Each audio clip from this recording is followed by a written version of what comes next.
Hi and welcome back to my closed stitch series. Today we'll be looking at etched stitches. We'll look at the etched single crochet and the etched half double crochet. To make this swatch, I'm going to chain 14 chains. So whatever size you're doing, make sure you have an even number of chains.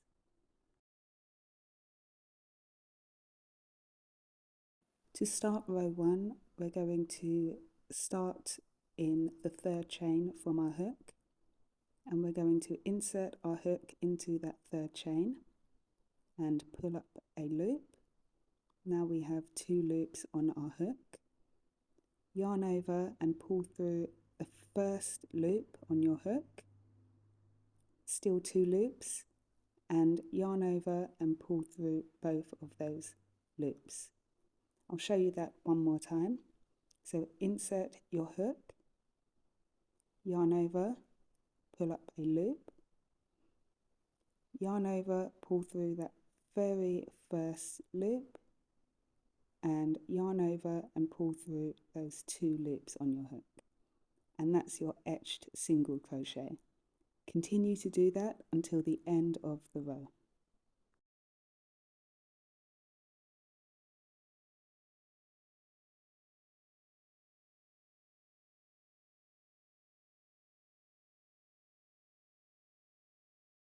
The end of row 1, you should have 12 etched single crochets if you started with 14 chains like I did. For row 2, chain 1 and turn your work, and now we're going to be making etched half double crochets. So we'll be starting in that very first stitch. So yarn over and insert your hook into the stitch. Yarn over and pull up a loop,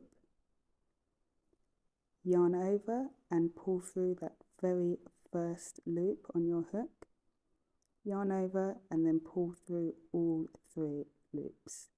Let's try that again. Yarn over and insert your hook, yarn over, pull up a loop, yarn over, pull through that very first loop, yarn over and pull through all 3.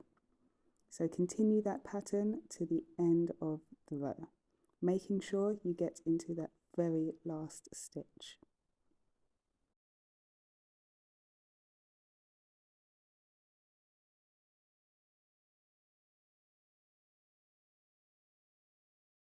At the end of row 2, you should have completed 12 etched half double crochets, and I'm just checking that now that I have 12. 12, perfect. For row 3, chain 1 and turn your work, and making sure we're starting in that very first stitch, we're going to work etched single crochets.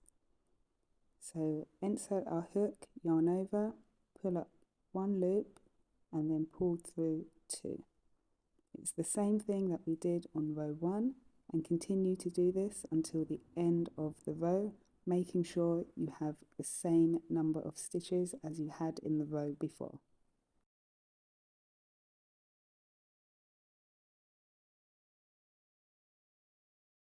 And that's the end of row 3.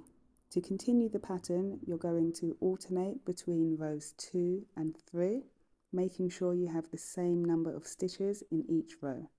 I'll meet you after I've done 10 rows. Here's my swatch after 10 rows. As you can see, it's slightly tilted, and this is just what happens with etched stitches. So I'm just straightening it out a little bit. You could also block your work if you want.